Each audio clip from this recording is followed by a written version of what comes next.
الشیطان الرجیم بسم الله الرحمن الرحیم.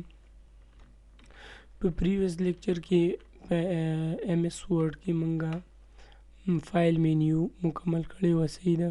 فایل ټیب چې کوم دی دا مونږه ټول ویلی و. اوس به راځو هوم مو ویله، فایل مو ویله، اوس به انزرټ، بیا ډیزاین، پیج لیاوټ، ریفرنس میلینګ، داسې په سیکوینس کې. صحیح ده. انزرټ ته راځو. انزرټ کې ټولو نه پهلنی اپشن دی مونږ سره کور پیج.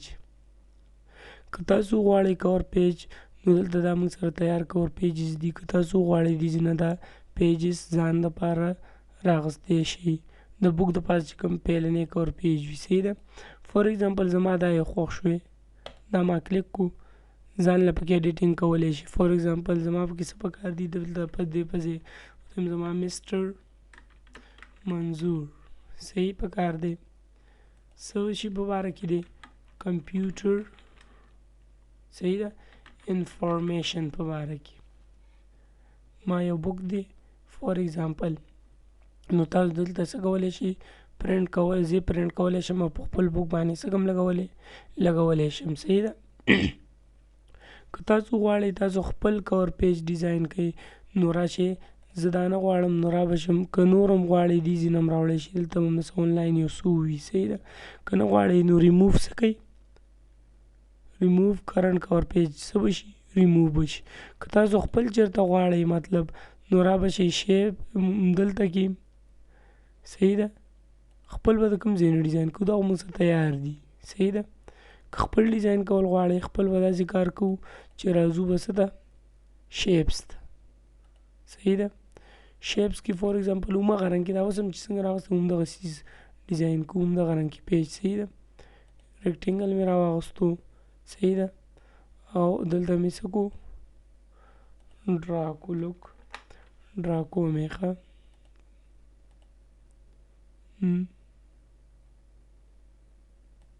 دا مې ډرا کو.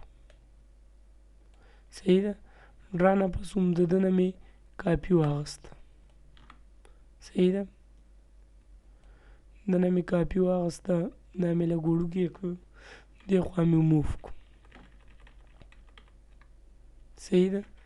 دا شفت سره دا دله کلر دی همدا یو آوټلاین مې څه کړه، ریموف کړه،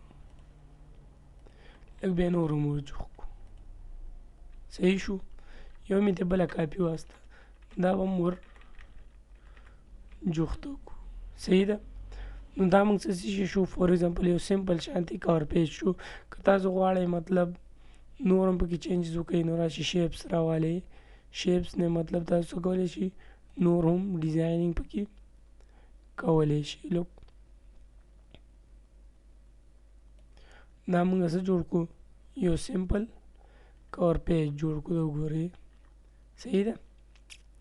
نو آی هوپ تاسو به په کور پیج پوه وئ. که تاسو غواړئ دا سیف کړئ نو تاسو څه کولی شئ، فایل ته راتلی شئ، فایل ته راتلی شئ، دلته کې دا څه کولی شئ، سیف کولی شئ. که دا سیف هم زده شو نو اټس مین دی کې دې مینیو کې ډېر داسې څیزونه را روان دي سیف سره ریلیټډ دي. نو که دلته کې په پوه شوئ نو دې نورو کې هم درته بیا اسانه وي. صحیح ده. نو زه به راشم په ده به چیک کړم، په ده به چیک کړم، زه چې کله خپل کار وکړم هغه سیف کولی شو. صحیح ده. دا او زه ته هم دا څه کړه، سیف کړه. څه په نوم، فور ایگزامپل عمر په نوم.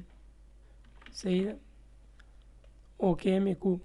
اوس کنټرول ان څه مې پریس کو، او اس کې چې درته ښکاري. صحیح ده. کنټرول ان ما نیو ډاکومنټ واغستو. صحیح ده. لوک نیو ډاکومنټ. اوس دا هغه کور پیجز دوباره پکار دي، مطلب کوم چې موږ ډیزاین کړی و دي دوباره پکار دی چې راوړي، نو جوړولو ضرورت نشته. صحیح ده. دلته به راشي، دا به داسې سکرول ډاون کړي، دا وګورئ عمر کلیک که به ډایرکټ به راشي. صحیح ده. آی هوپ تاسو به په پوه شوي وئ. صحیح ده. کنټرول ان. بل موږ سره چې کوم دی بل ټاپک هغه دی بلینک اور بریک. بلینک اور بریک کې څه فرق دی. صحیح ده. دلته راځو، ما دا لیکل وکړم. که موږ سمپل وګورو، که په بلینک چیک کو بل پیج یې صحیح ده، او که په بریک هم چیک کو پیج بریک باندې هم نو بل پیج یې نو بیا پکې ډفرنٹ شي دي. صحیح ده. ځکه فور ایگزامپل سپوز زه دلته ودرېدم او بلینک چې کوم نو ګورئ یو پیج یې بلینک راوړ او معلومات یې څو ته کړه 2 ته کړه ښکاري درته که نه کنټرول زیډ واکم صحیح ده او که نه هم دلته ولاړ یم بریک مې کړو مطلب دا معلومات به څه شي 2 ته شي مطلب پیج به څه شي بریک به شي په بلینک او په بریک به پی شي وي آی هوپ سو دیس از دا زموږ یو لیکچر و د څه په باره کې پیج ګروپ په باره کې اوسئ ده آی هوپ تاسو به په پی شي وي سو کیپ واچینګ ویډیوز ګورئ انشاءالله ډېر هیلپ به درکوي صحیح ده سو سی یو ان دی نیکسټ لیکچر الله حافظ